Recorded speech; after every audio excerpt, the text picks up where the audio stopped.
So what's up mga kabura? Update lang tayo dito sa mais natin.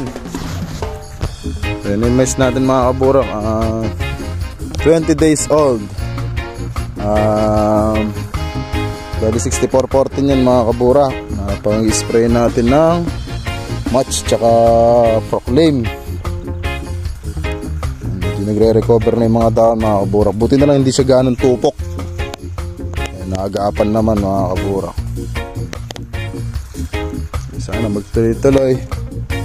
Ayan, nag-schedule tayo ng day para makapagpabusbos mga kabura. Bubusbusan natin yan. I-edit natin yung lumang seeder natin, yung gagamitin natin pang busbos. Abang na lang. Let's go. Miss natin Not bad. Maganda mga kabura. Ayun mga kabura, kasulukuyang kinakuha rin itong mga minaisan na ito.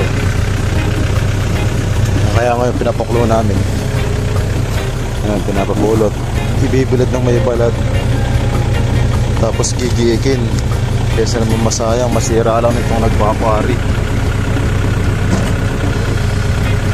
Nabot tayo sa dulo, makikita natin dulo.